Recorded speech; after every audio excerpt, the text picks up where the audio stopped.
Hello and welcome to the Scotland's Choice podcast here at the Aberdeen Independence Movement conference. What a fantastic day you've had, and we've got some terrific guests on the panel. I'm going to ask them in the traditional format, the way we do it normally, to introduce themselves and tell us a little bit about themselves before we get into the questions. So I'll start with you, Stephen. Oh, thank you. My name is Stephen Gethins. I'm Professor of International Relations, University of St Andrews, former SNP MP, and author of a book, Scotland's Foreign Policy Footprint. And Stewart. I'm the Member of Parliament for Dundee East. That's 17 years now behind enemy lines, which we're not allowed to say anymore. So that's 17 years behind enemy lines. I don't have a portfolio role anymore, but I'm always busy. I see myself more as a floating midfielder in the ageing centre half mould. And I'm a bit starstruck because we also have Iona Fyfe. Hey. I'm Iona. I'm a folk singer for Huntly in Aberdeenshire, but I've lived in Glasgow for 7 years. I studied at the Royal Conservatoire of Scotland. I did a degree in traditional music of Scotland and usually tour all around the world pre-COVID. I release music in Scots language and record albums and do what I can to lobby the government to pass legislation to make Scots a real protected and promoted language, just like Gaelic, eh? Well, thank you, and welcome to all of our guests today. Can I start with you, Stewart? First of all, best wishes to Mike Russell, who's been struck down with COVID before you've stepped into for him very helpfully. You've been on a podcast with us before, and I wanted you to reflect on the situation with both Labour and the Tories at Westminster. We discussed in the past that they've treated Scotland always as an afterthought when it comes to what needs to be done there. Do you feel that is coming through to the public? And do you feel, we're here in Aberdeen, where perhaps there's been a tradition of a bit more scepticism over independence in the past, do you feel that's changing with people because of what they're seeing at Westminster? I think there's two separate issues here. In terms of areas like Aberdeen, areas like the North East more generally, where, as you described, there'd been a bit of scepticism perhaps about independence. I do think that's changing, and I think it's changing for very hard-headed practical reasons. Any business trying to export has seen their costs rise. Any business trying to recruit is seeing how difficult that's become. Any business trying to import is seeing the raw materials rise. This is only because of Brexit. This is before we get to the other policy failings. So I think self-evidently more people are and will begin to support independence. With regard to the second part of the question, the Labour and the Tories at Westminster, what I can say is the power grab the Tories are undertaking is real. It is very real. As to whether it's cut through yet and the public get it, I'm not sure that's true, but that simply means people like me and you need to work an awful lot harder to explain what it is they're doing. Stephen, first of all, I must mention the huge success of your book. That's been doing very well. If anyone hasn't picked it up yet, it's a fantastic read and well worth getting hold of for its perspective on Scotland's place in the world. I'm sure you speak for us all in here or I speak for us all in here when I say it's a fascinating and accessible read. Scotland's ongoing relationship with the EU, however, is clearly a major topic, and it will be during the new campaign too. How important has it been for Scotland to maintain a good relationship with the EU, and how important will it be post-Brexit before we enter any kind of proper negotiations over re-entering the EU after independence? Thanks, Drew. Firstly, on the book, it's very kind of you. It's a terrifying thing to do if anybody's ever doing it. Your thoughts are out there, you've nowhere to hide.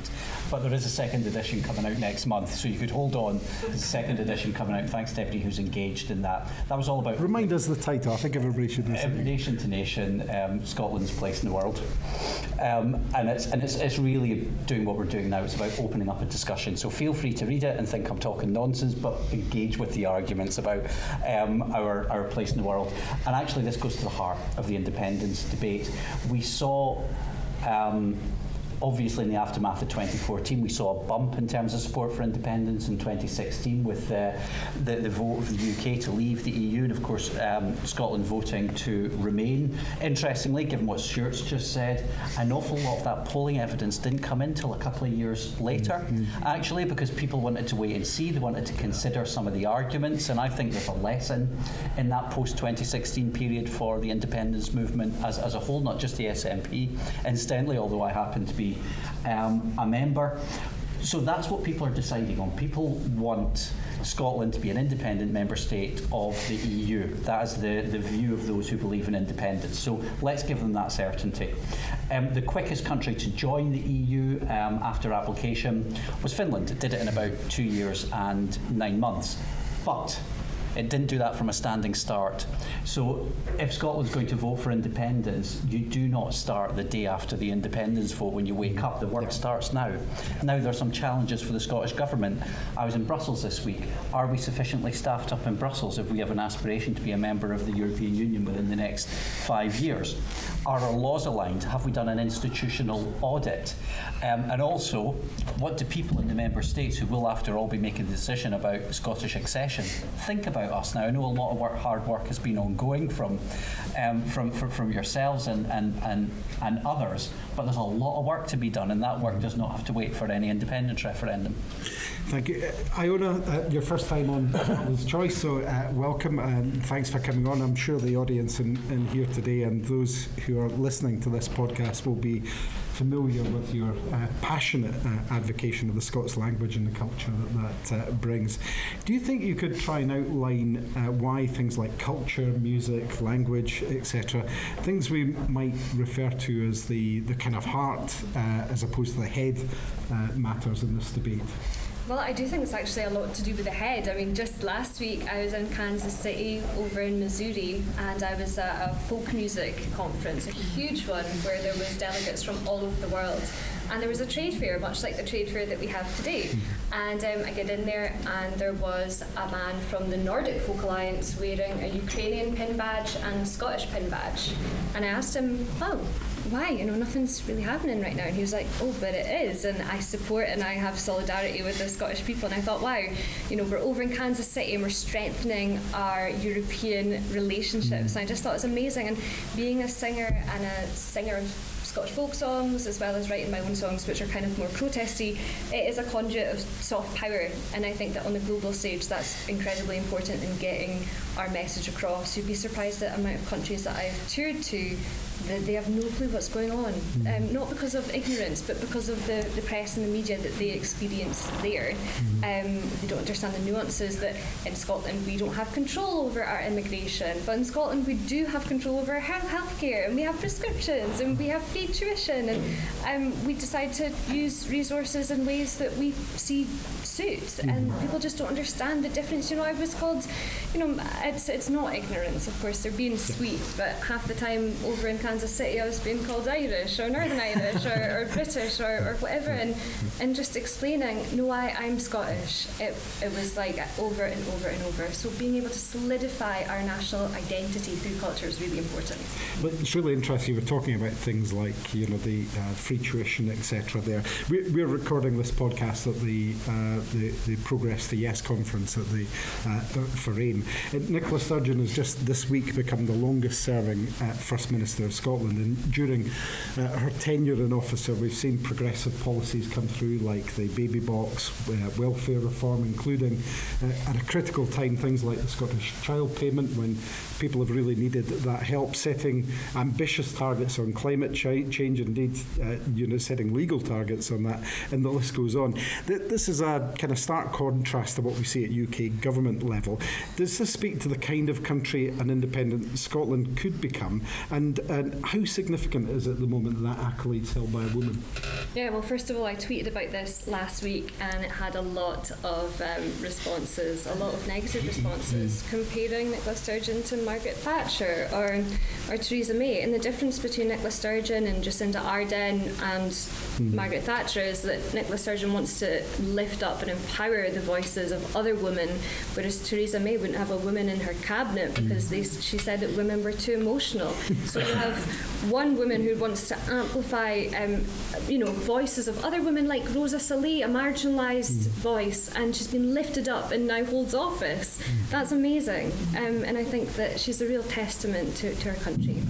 Just thinking about that, Stephen and Stewart, ask the question, does this speak to the kind of country and independent Scotland could become, some of these policies? And Iona's been talking about people's understanding of the different powers that are held between Scotland and Westminster. What are your thoughts about the having the powers for the type of country we want to become on the back of that? Well, there's a vision thing here, isn't there? Because if you're trying to persuade people to vote for independence, you're selling a vision to them. And forgive me for those who were in our session on the European Union earlier on, because I've said this already, but you have two very distinctive visions. You have one of an increasingly isolated unilateralist Brexit Britain, which is radically different from the UK that existed back in 2014, and you have a vision for a more multilateralist, independent member state of the European Union.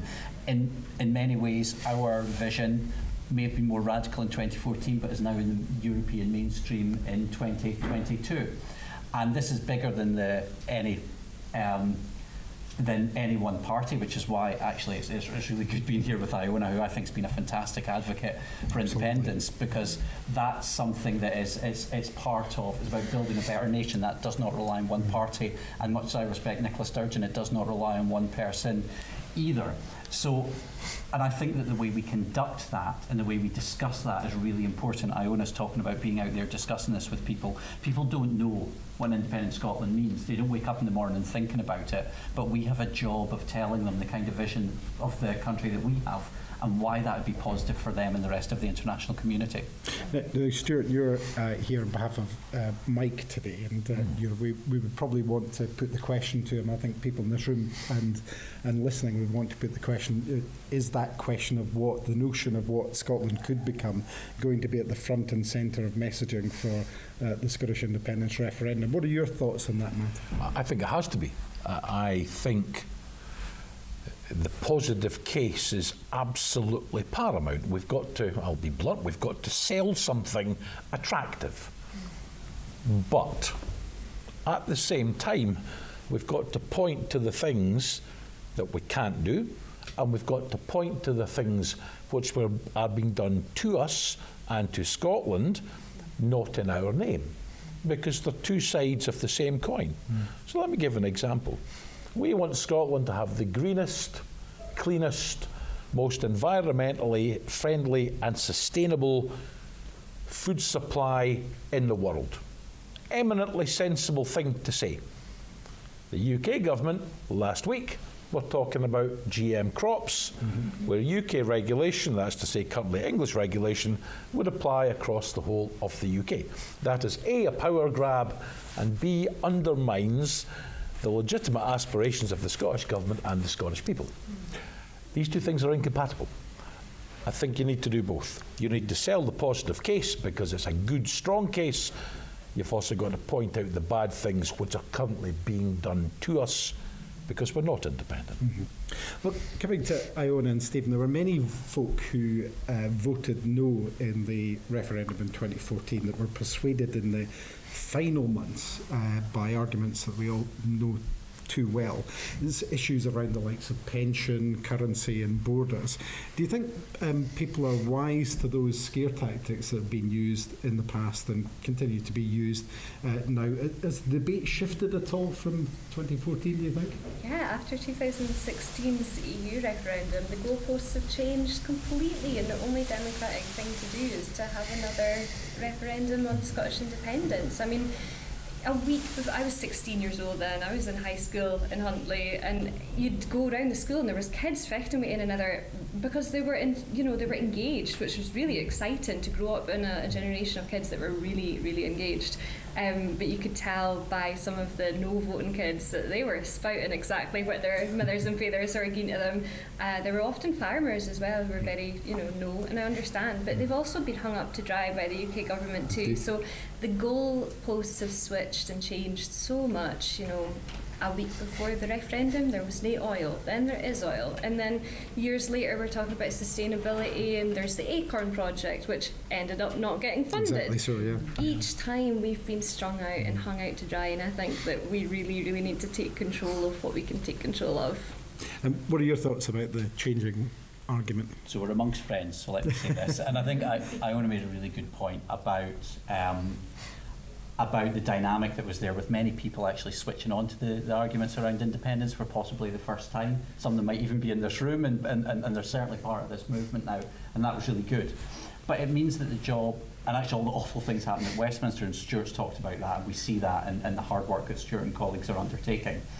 But if people are that little bit more engaged, an awful lot of people have made up their minds one way or another. It's different. There might be a clearer prospectus, especially post 2016. But this isn't new to an awful lot of people. So we've got a real challenge. Sometimes you need to think there are people who, for various reasons, and we can't blame them for this, it's a democratic country, will always vote to remain part of the UK, and that's fine. And we need to think about when we vote for independence, how do we reach out to them? That'll be important. And there are those of us like us who are going to vote for independence. But I think there's about 20% to a third in the middle, and we need to focus on those people. And I think sometimes we can be too focused on reminding ourselves why we're right, rather than reaching out and thinking about the people in the middle. And because this is a workshop and not a rally, I think those of us who are pro-independence really need to reflect on that. It's not about us and reminding ourselves why we're right and how great it all is. It's about how do we win those 20% to a third who are in the middle, who have yet to make up their mind or are swithering either way. It's true, that's a really interesting point, isn't it? That issue of shifting former no voters, what I'd like to call soft no voters, to yes is clearly a vital element in winning the next vote. What, in your opinion, is the best way to engage to do that? I ponder on this a lot, and I'll take the same tack that Stephen took. We're among friends and it's a workshop. It would be the easiest thing in the world to say in 2014 they promised pensions would fall with independence. The triple lock's gone because of the union. It would be the easiest thing in the world to say in 2014 they told you you'd be out of Europe with independence. It was unionism that took it out. It would be the easiest thing in the world simply to attack with some justification. And then, of course, we'd have to be prepared to have the answer. So, you're going to reintroduce the triple lock for pensions, are you? So, we're going to get back automatically to the EU, are we? Now, we need to have the answers to those questions anyway. But nevertheless, there's a debate to be had. I actually think there's something else we need to do, rather than just have this bun fight. There's a lot of people who are coming to us, they're not quite there yet, and they say things like, look, if you can only tell us the truth about this, it's not all going to be dead easy, it's not all going to be easy sailing. And there's a kind of reluctance all politicians have to say, it might be pretty rubbish for a couple of years and then it'll get better. We don't want to say that. Maybe we need to find a version of what we're selling, our prospectus, that is as, quotes, honest as it possibly can be. That we're not hiding from the facts, but nor are we making things sound worse than they really will be. Let's be as honest and authentic as we can, and I think that will get us the respect and pay the dividends, rather than just having a sterile technocratic argument. I want to come to Iona in a second about the issues around getting the message across and some of the challenges on social media. But before I do, you raised an interesting point there about being honest about the challenges ahead. There is a situation that we witness at Westminster on a weekly basis where things are getting worse and worse on a UK level.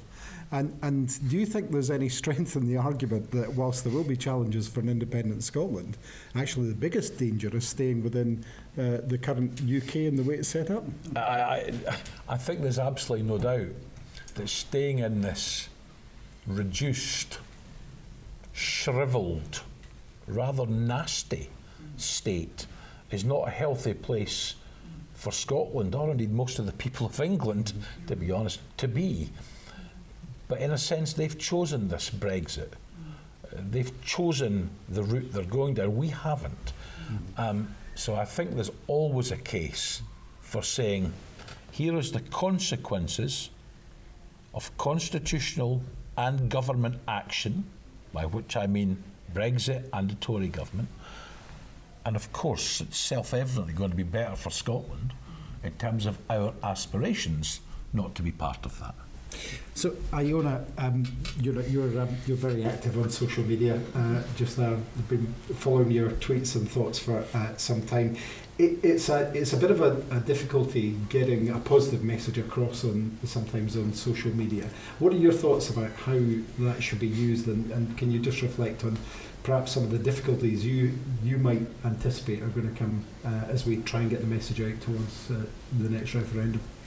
Yeah, well, generally I get told to shut up and sing all the time, and that folk singers apparently should not dabble in politics, as if there's ever been a folk singer that's never. That's the whole point, isn't it? Woody Guthrie said that it was a folk singer's responsibility to comfort the disturbed and disturb the comfortable. I think that's amazing. But yes, we've been online for the past 12 years. We have not been in person. This is the first kind of big in-person thing I've been to. Anything I put up, I could put up anything and there's going to be some sort of negative comment. And I think that's because I have put my head above the parapet as someone in the arts, in the public eye, who are really, really passionate about things, and it's totally fine that people debate and have educated and intellectual discussions over their differences and their difference of ideology. That's fine. But when it's just abuse, and a lot of the times it is, that's when it's not fine. We've been seeing that, new councillors who are women are just terrified because they're just getting onslaughted, and people don't want to run because, well, some people don't want to run because they're too scared of what might come. We need to find ways to support our young people who are putting their necks on the line, putting their, at times, sometimes their career on the line, to discuss what they believe in, and I'm happy to do that, but I want to feel more supported. I think that we have a community of practice that do support me, and that's really sweet, not just me but other people. But yeah, there's a culture of, I don't agree with you, therefore I'm going to call you a nasty gnat, and that's not okay. I mean, that's a nice one, there's much worse. But yeah, social media is the Wild West, and And yet it is an important way for us to engage, particularly when we're looking at countering arguments that might get lost in the kind of more mainstream media, isn't it? It's a real challenge. Yeah, we're consuming media in different ways now. Some people get their news from TikTok, and that is totally fine.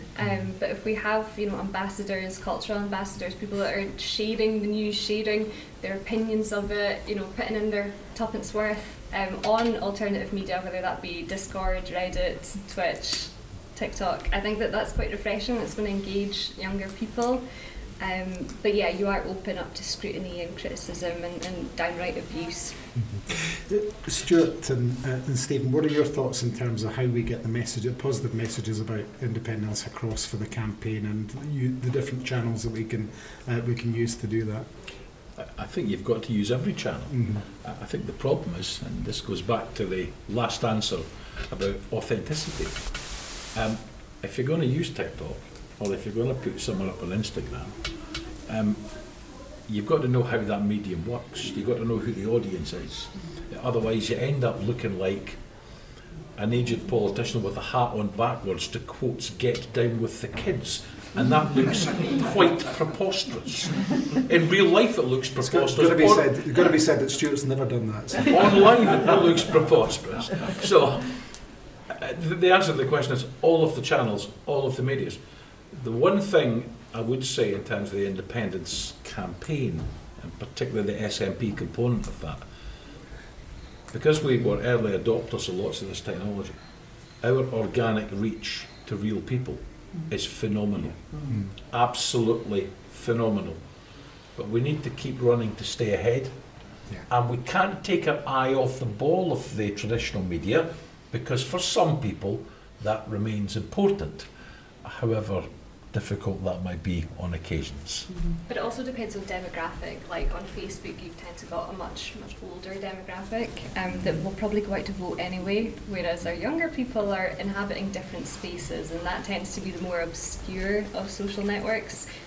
So in terms of spending hundreds of thousands on Facebook marketing, that's just putting your money away, throwing it away. So we definitely need to look at who is the best in the field to do our digital marketing, whether that be as a political party, as a movement.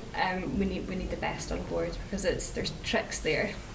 Somebody in an earlier session was saying is that, we need somebody who can speak teen. But is there anybody in the room that can do that? Nobody put their hands up, so I think there is a challenge there. Stephen? On that, this is a broad movement. Now, there was a study done in the aftermath of the 2014 referendum, and they found that most people who made up their mind did not do so because they've been watching Stewart on the telly, or a business person on the telly. With every respect, Stewart was a very fine advocate on the telly. But it was the conversations that they'd had at school, it was the conversations that they'd had in the workplace. Peer-to-peer is really important. Now, Iona mentioned earlier on that people tell her off for just being a folk singer so she shouldn't have a... Well, Parliament and politics is made up of people with every type of background. That's what makes it so rich and so successful. It is made up of people who are in the arts, it's made up of people who are in business, it's made up of people in academia. That's the way it should be, and our movement is representative of that. I remember being really impressed speaking to my colleagues when I was a member of Parliament, that the broad range of backgrounds that they had, so everybody brings something different. And you need to harness that, because that becomes really important in terms of the way that you connect and the way that you talk to people. And I'll just, on one final point of what Iona said in terms of social media. Social media is only one medium. We have to think about this in the round. But remember, and I will say again, if unionists are going to, or people are going to be abusive, that is reflective on their case. If we are abusive, it is a reflection on our case.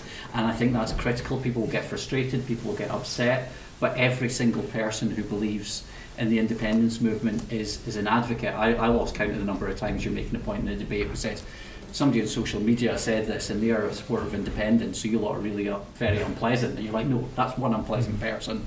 But it's something we must all be mindful of. And it's hard, but it's important. It's a good point, and the other thing to bear in mind is that you don't have to argue with somebody that's being abusive, because you get nothing from it anyway. We've got some listener questions that have come in. One actually very local from Turriff, from Ian, who's saying, assuming we win independence, how important is it that Scotland has a written constitution, and who would decide what it is? So I'll come to you again, Stephen, for that. So I'm going to use some of my European experience. I used to work in Brussels, and I was there around about the time that the Lisbon Treaty was being written, and I think that I think we need a written constitution. I think the years of Brexit and the chaos show that you need a written constitution, but actually you've got a huge opportunity here, and actually around about the conversations around about Lisbon, which the late and much missed Neil McCormack was very involved in, the level of citizen engagement, citizens' assembly, take your time. Include people and really engage with people that might not believe in independence. Say, well, we voted for independence, now we're sorry you didn't, but we want you to have ownership of that. It was a big missed opportunity around the Brexit period. So I think just one example is to learn from the conversations that happened in Europe around Lisbon. And interestingly, they keep doing this every 5 to 10 years elsewhere in Europe as well. This is something that we keep having the conversations and make it as broad as possible. And what are your thoughts on that? Yeah, well, when we first saw the trade agreement, the Brexit trade agreement, the one industry that was completely left out the narrative was my industry, the entertainment and arts industry. And the Musicians Union, of which I'm a board member of the Scottish regional branch. Ouch. Yeah. They were quite quick in trying to rectify this. But being able to have frictionless, visa-free touring opportunities in the EU is incredibly important. I've done loads of touring where you don't have to do anything. You just take the van over to a checkpoint and you wait and you go. Now that's almost impossible. And that really diminishes cultural exchange, which diminishes our ability to understand different points of views and different cultures, customs and traditions. So for me, definitely having public consultation is imperative in creating a constitution, and that's something that we didn't really have any input on in the whole trade deal, and people were left out to dry again. And Stuart, what are your thoughts on written constitution for Scotland? Written constitution, yes. Bill of Rights, yes. As to how you do it, committee of experts versus a citizens' assembly. For example, I'd probably veer towards a citizens' assembly for precisely the reason Stephen said. That's one of a number of opportunities immediately post-independence to engage the no voters and bring them with us. Because even after we win, there'll be people there who are anxious, who don't know what it means, because they once upon a time heard a Labour politician say, oh, my son in Cardiff will become foreign. Now, of course, that was never true. But some people will have believed it. Some people have remembered snippets of misinformation. So if we do a written constitution and we take our time, then we can begin to bring a wheen of people with us that might otherwise sit and simmer on the sidelines. Jacob Rees-Mogg called Scots language and the Welsh language foreign languages in the chamber last year, and I just thought it was absolutely hilarious that he would call it a foreign language but also deny the fact that we want a democratic referendum to actually realise that foreignity, if that's a word. But it's interesting you should say that, because and I had to bring in a question from one of my constituents in Inverness, from Jessica, who said, how long can Boris Johnson maintain the position of denying a Section 30 order? Stuart? I don't think he can maintain it at all. I think he knows he can't maintain it, because the only real option, assuming the Scottish Government's legal advice stands up, and I believe it probably does, the only option he's got is to go to the Supreme Court. But they don't know they're going to win that. So if they go to the Supreme Court and they lose, the courts will effectively give Scotland the right to hold a referendum any time we like. Now, I think on that basis there'll be a referendum. It's also the case if they opt out, if they try to boycott, they are carving themselves out of any discussion on timescale, mandate, a franchise, question, funding, who the lead no organisation is. You know, they're going to talk up this game just now because it suits them. Surely to God they can't be so stupid, not just in democratic terms, but in their own self-interested terms, to actually play this game out to the end. We've got some other questions, but we're coming towards the end of the time that we've got here with my guests today. There's one here from Kate from Paisley, and she says, a very simple one, can the guests sum up the need for independence in one sentence? Difficult, Stephen, but you're a man for a challenge. So. Do it in one word, it's normal. Just getting away from the toxicity of Westminster. Stuart? This is democracy. And we've got another local one here from Nicole. What we've seen on display at Westminster, this reflects very much what we were talking about at the start of the podcast. What we've seen at Westminster, the lack of accountability and the downright shamelessness from the Prime Minister, has the potential to lead to voter apathy. People saying, what's the point? You know, nothing will change. How do we tackle that? We'll come to you, Iona, first. I mean, the local council elections in England really showed that things will change and that they had massive losses, which was, you know, brilliant to see people actually using their vote and using democracy. But yeah, I think that the debacle with Partygate and Beergate and Wine Time Friday is absolutely exhausting. I've spent so many hours looking at this, reading it, debating it. It's not adult behaviour to have to talk about this all the time. There should be some sort of course of action that is actually tangible. He should be out. That's what I think. But he's hudding on, and he'll hud on until he is pushed. And I just think that we have to separate ourselves from that. We need to be taken seriously on the world stage. And right now, wherever I go in the world, people think of us as a total joke, and I have to remind people that we are separate entities, separate people, separate nations. Do you think that fear about voter apathy actually works the other way, Stuart, and might encourage people to be more active about their votes? I'm not sure if the fear of apathy itself is a driver for people to change their behaviour.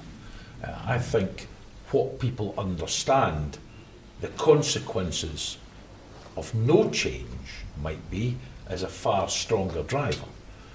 And there's 100,000 reasons we can say to people, not just you must vote for us, but you must vote full stop. What troubles me slightly is that we've got the elections bill engaged in voter suppression. We've got UK executive diktat over bits of the Electoral Commission. We've got ministers making merit of effectively breaking international law. Breaking international law. One would have hoped that these things, real things, a real fundamental attack on democracy would have been the motivator for people to get out and vote in a particular way.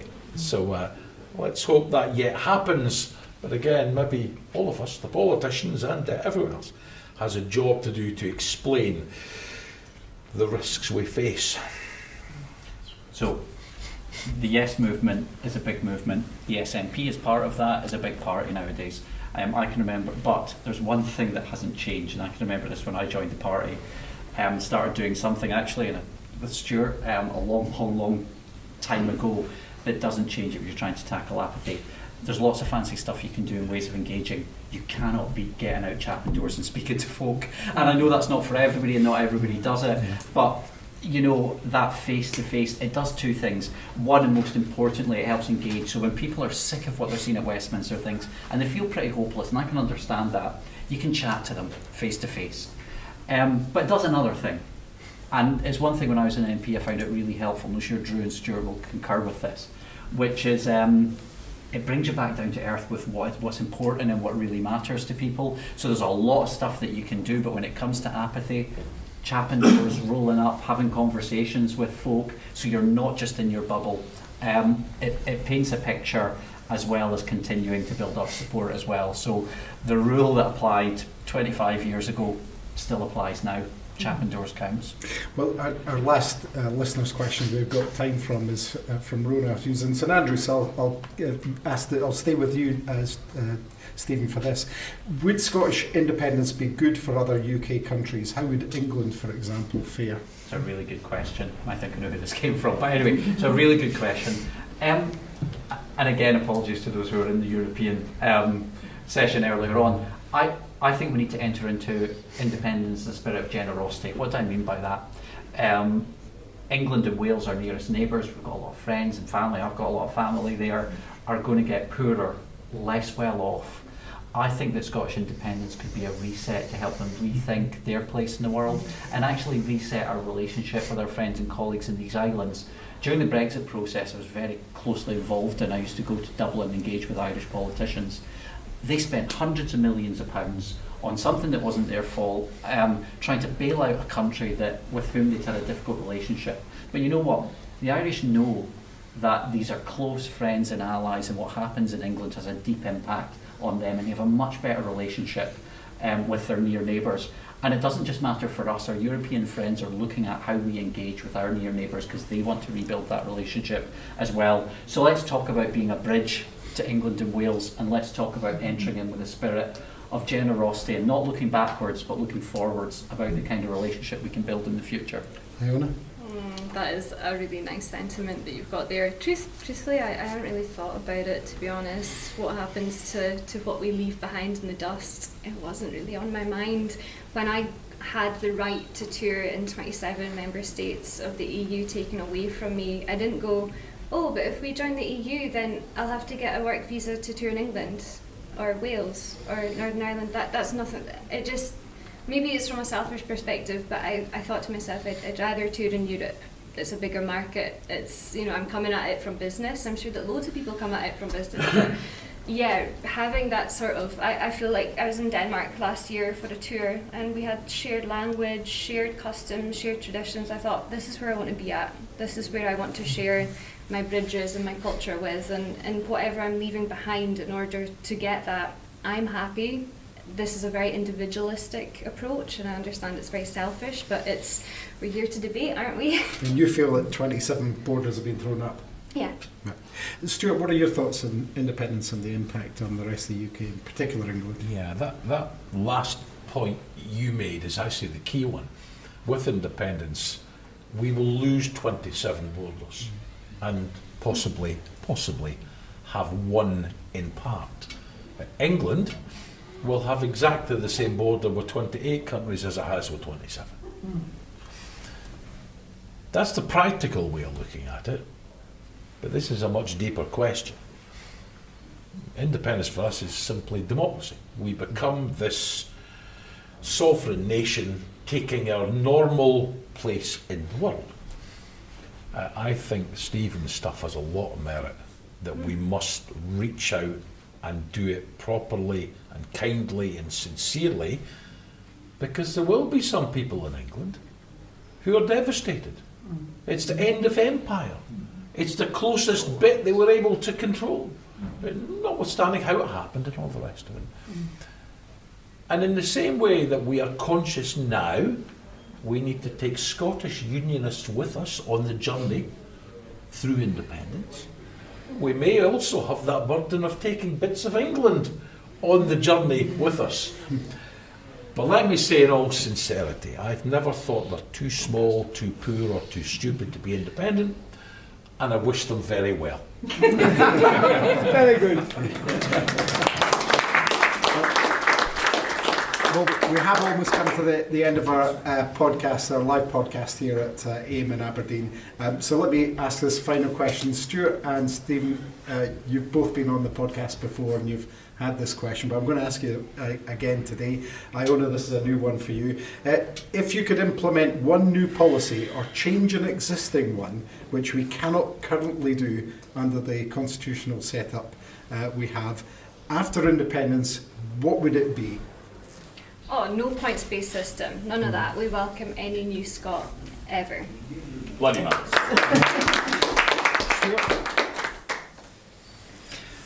There's an awful lot to choose from. I think I would repeal the intention of any government or its ability to willfully break international treaties. Yes. And Stephen, the final word for you, the one policy. Well, mine encapsulates both of those. Look, there's so much to choose from, so much. I'm desperate to rejoin the EU. We're getting left behind, and I don't want future generations to be left behind. So rejoin the EU as soon as possible and start working it right now, yesterday, whenever we need to. Well, on that word, can I thank you, Stephen Gethins, for coming to Scotland's Choice today, to Stewart Hosie, MP, and of course to Iona Fyfe for coming along. Thanks to all of you for taking part in the podcast, and thanks to all of you in the audience and those who submitted questions. Tune in to Scotland's Choice for more great podcasts on the route to independence as we go forward. Thank you very much indeed.